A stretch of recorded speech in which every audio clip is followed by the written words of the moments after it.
Ireland and Samoa, folks. Rugby World Cup warm-up match in the rain.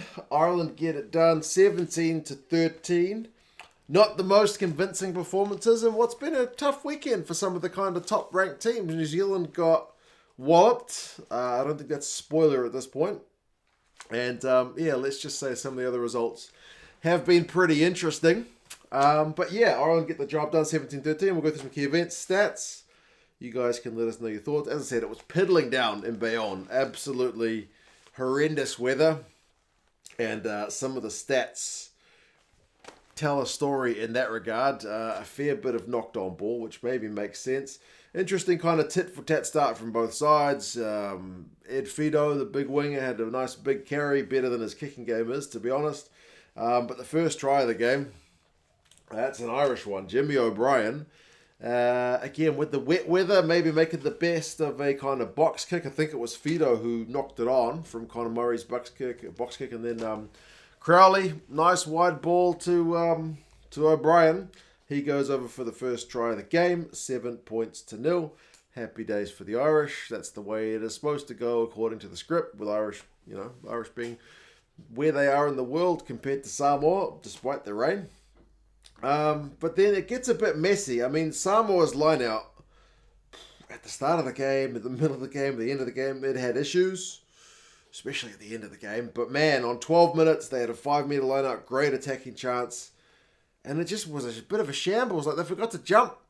They just threw the ball and nobody moved. It was bizarre.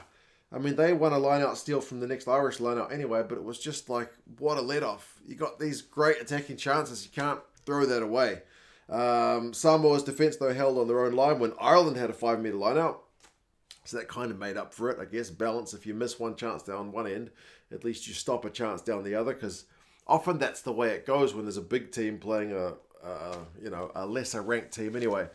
That, if the lesser ranked team doesn't take all their chances, then the game blows out. But nah, they did really well to hold on their own line.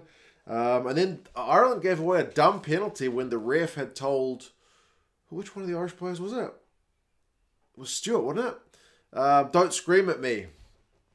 Wayne Barnes had said it twice, and the third time he just penalised the Irish guys. So it was kind of an easy exit for the Samoans. Pretty weird that you see that kind of thing happen in a game. But sometimes if you don't listen to the ref, you get pinged for it. Samoa's kicking from hand and high ball play was kind of not great. But as I said, the conditions were not helpful early. Both sides at times maybe being a little bit too ambitious because it was a very wet ball. Ken Healy goes off on 20 minutes, which is pretty concerning. Chris Vui also picked up a head knock in this game, so we'll kind of have to wait and see what happens with those guys in terms of the World Cup, which is just on the horizon. Doris went close on a charge down ball on 31 minutes. And Ireland had another chance in Samoa's 22 after a nice breakdown win, but McFarland with another lineout steal kind of disrupt. So, not much in the way of scoring. It's a very low-scoring game with both sides kind of able to shut each other down in those key moments. And then you get one of the weirder tries you will ever see. Like, this game, apart from a penalty for Don't Scream at Me, had some weird moments. Like Paia'awa's try, when Ireland are hot on attack and McCloskey shovels the ball left.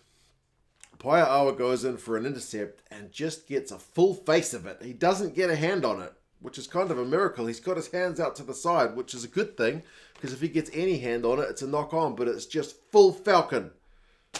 And he's able to regather it from his face and go length of the field for a try. Kind of against the run of play. They checked it to make sure there wasn't a knock on.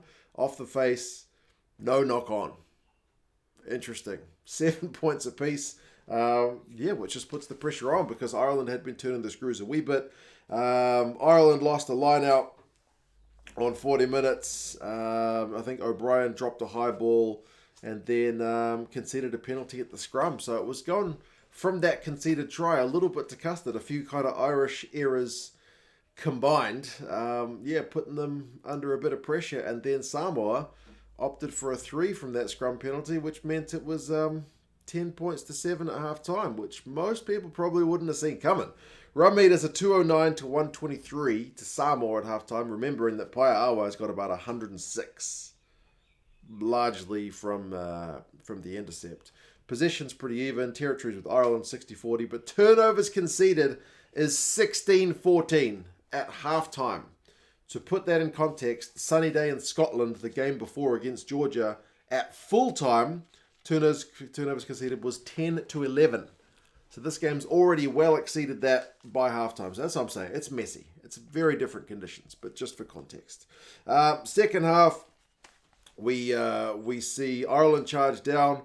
Baird with a knock on. So still a few more Irish errors. Can the Samoans put a bit of pressure on?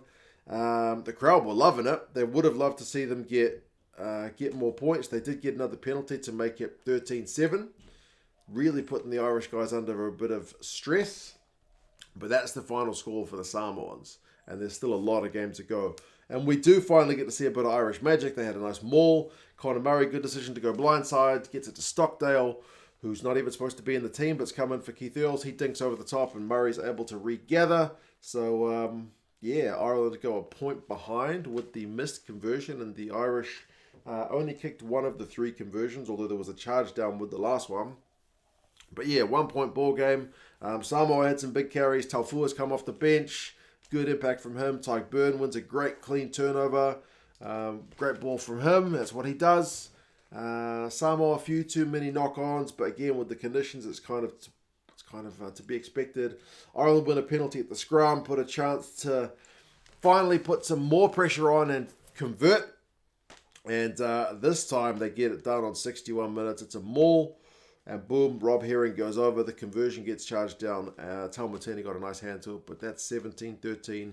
That's the final score. So that maul try comes from the scrum, which, got some good hard yards done to them earlier. So, Ireland continued to turn the screws. Samoa offside, and their defence for the next, 15 minutes, did remarkably well to hold Ireland out. Ireland will be a little bit frustrated. They couldn't score. They mauled again. They got held up, did the Irish guys. When there was a goal line dropout, Doris just randomly decided to chip and chase it, which when you're 17-13 is maybe not the best bit of decision making. I mean, he's going to be in the squad, but come on, man. Like, if you're 37-13 up, then maybe you can just go with the wee chip and chase, but I don't think that was on. Personally, Ross Byrne puts a nice little grubber kick into the Samoan 22, which forces the Samoan guys whose lineouts had some issues to win ball on their own goal line. They lose it, so it's another great chance for Ireland, but they end up losing the ball. And all this time, while Ireland is knocking on the door, somebody, I'm assuming one of the Samoan coaching staff, is standing clearly next to, I didn't see who it was, but you could hear them, next to one of the on-field microphones, because they're just yelling, get off the line and all this stuff to the Samoan defenders. Whatever's yelling must be working, because the Samoan defense held. And then Ireland just opened the door a crack for Samoa multiple times towards the end. Fritz Lee wins a great breakdown penalty, which sends Samoa into Irish territory. Then there's an Irish tackle off the ball, which doubles down on those kind of free meters. Can Samoa kick the ball into the kind of 5 meter line, get some go forward, maybe break this Irish defense? The crowd's going nuts, but Samoa off camera, apparently, as they're showing a replay, I'm assuming kick it dead. But from there, Craig Casey concedes a penalty from the next breakdown anyway. So it's like another chance. It's a bit of a gift. But Samoa, with the attacking line out, James Ryan disrupts and they can't win it.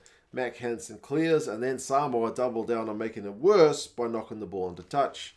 All Ireland do have to win their line out, run the clock down for a minute, and kick the ball out, which they duly do.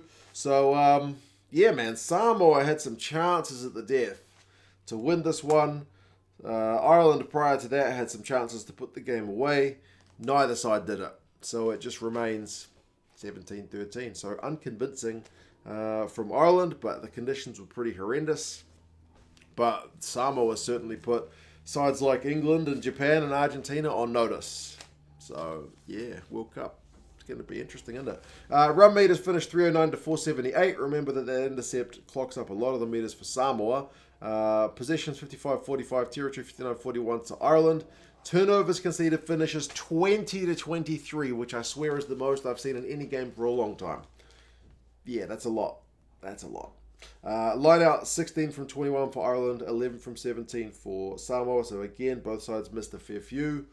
Conditions bad. Penalties conceded 10-6, so Ireland won't be happy to lose the penalty count there.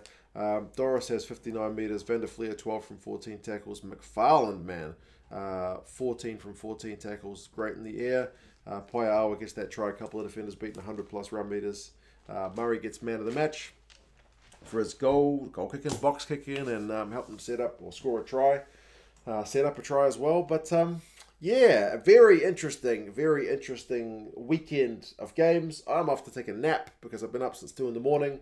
You guys, let us know your thoughts on the games. If you're looking for some more content, which is maybe not quite as rugby related, but involves me walking around a beer museum in China in a Leinster jersey. Bit random. I'll chuck a link up there. That's me other channel, 2 Cents on Tour. As I said, wee bit different, but yes, beer, Leinster jersey. There's a rugby connection. You guys take care, and I'll talk to you guys again soon. See you later.